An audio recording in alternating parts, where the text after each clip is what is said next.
さてどうも。今回はクラシックなフランス料理の一つですね、じゃがいものガレットを紹介していきます。この芋を使った料理っていうのがフランスは非常に多くてですね、そんな数ある芋料理の中の一つが今回やっていくこのじゃがいものガレットです。ガレットっていうのは丸く焼いたもの全般を指してですね、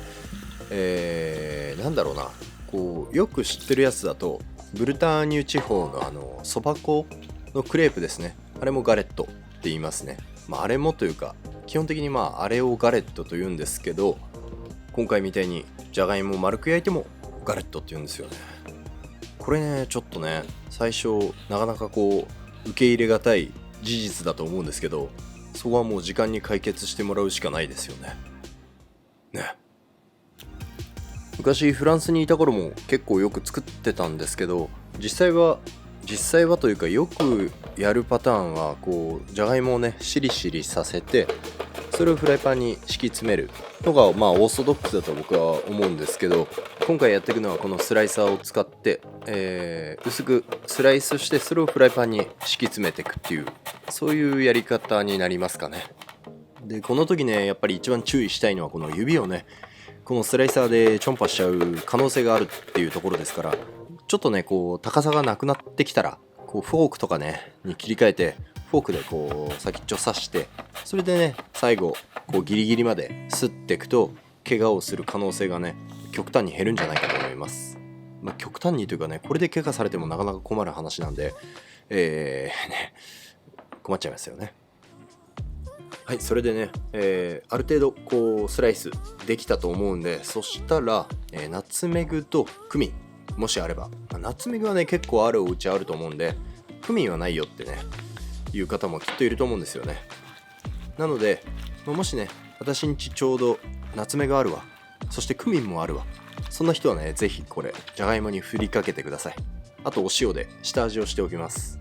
このねナツメグはね、やっぱこれからチーズ入れるんですけど、こういった乳製品とのね相性が僕はすごくいいと思ってるんですよね。ホワイトソースとかにもちょっと入れたりすると、こうね、牛乳っぽいちょっとネガティブな風味とかをねうまいことかき消してくれますからね。あとこのクミンの何とも言えないスパイシーな感じがね、これもじゃがいもと合うんですよ。はい。そしたらこう綺麗にじゃがいも並べていきます。なるべく外側をね二重にするようなイメージです。なんでかっていうとね、真ん中にこうチーズとハムを所狭しと乗せるんで、真ん中がねどうしてもこう膨らみがちなんですよね。なんでサイドをねちょっと高さ調整しとくという意味でサイドだけ厚めに作ります。こんな感じでお好みでね、お好みの量のチーズとハムを加えてください。チーズねちょっとね欲張りすぎましたね。結構ねはみ出てきやすいんですよ。なんでね量は慎重になった方がいいと思うんですけど、これがね入れすぎちゃってね、好きだからね。はい、こんな感じでちょっとね真ん中がこんもりするんですよね。なので、この時も蓋をするような感じで、全体をねじゃがいもで閉じ込めるんですけど、再度このね脇ちょっと厚めに作ってください。余ったじゃがいもをなるべくサイドに持っていく。そしたらオリーブオイルをね全体にこう回しかけて蓋をして中火で10分ほどですね、じっくりと蒸し焼きにします。そうするとね、その頃合いでねいい焼き色ついてると思うんですよね。はい、こんな感じで若干思ってたより焼き色つきすぎたかなとは思うんですけど、でも許容範囲ですね。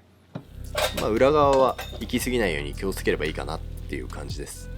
一応ね3分ぐらい3、4分ぐらいねまた反対側もゆっくりと焼き色をつけていきました。必ずね蓋してください。そうしないと中のね芋に火が通りづらいんで。はい、こんな感じですね。こっち側はいいんじゃないでしょうか。そんなね神経質になりすぎても良くないですからね、気軽に作りましょう。でね、ひっくり返したはいいものの、もうちょっと焼き色をつけたかったんで焼く面はね戻して、なんだかんだ、3分から5分ぐらいプラスしました。その頃にはねもう中にもね火が通っていい感じになってきたんで、仕上げでバター加えて、さらにねこう香ばしい、より香ばしい色と、あと香りですね。バターの香り、これがねまたねじゃがいもをより美味しくしてくれちゃうんですよ、このバターさんたちが。で、欲張った結果ねこうやってチーズがちょっとだけはみ出たんですけど、これぐらいだったらね押し通せますね。何回かこうやってひっくり返していい感じに徐々に焼き色をつけてったんですけど、この通りにねやって焼き色がうまくつかなかったという方は、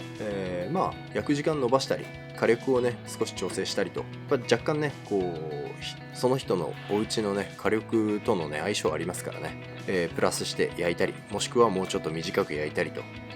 微調整してください。で焼き上がったらこれね作り置きもできるんですよ。なんで冷めてからカットしてもいいし、こうやってね焼き上がって熱々の状態でカットしてもいいんでお任せします。作り置きした状態でねまたもう一回温めて食べてもね美味しいんですよね。これだから優秀なんですよ。すごくね使い勝手がいい。割と作り方もね、フライパンに敷き詰めるだけなんで、あとはねこうひっくり返す時にね、難関はひっくり返すところですよ、はっきり言って。あそこでねぶちまけなければもう9割方勝ち確と言ってもいいんじゃないですかね。そしたら仕上げで黒胡椒と、あとは、これねタバスコねすごくおすすめです。ぜひタバスコ騙されたと思ってしこたま振ってください。あ、やばい、ドレス言うの忘れた。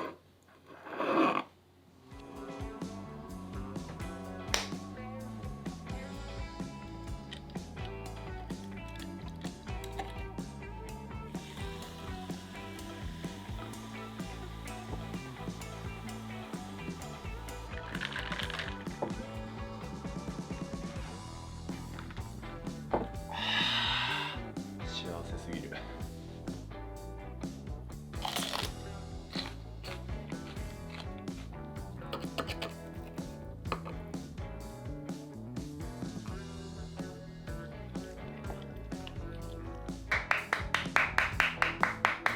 これうめえ、間違いないっすね。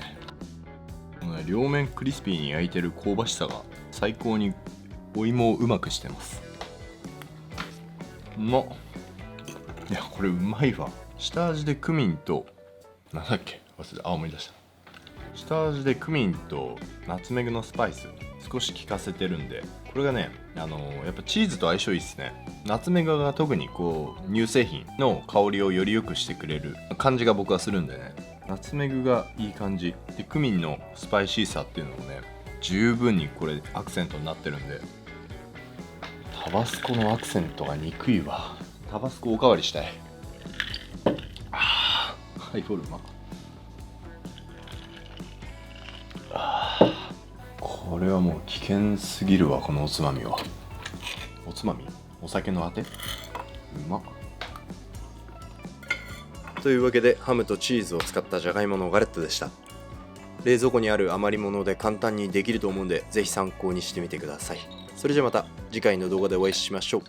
アビアント。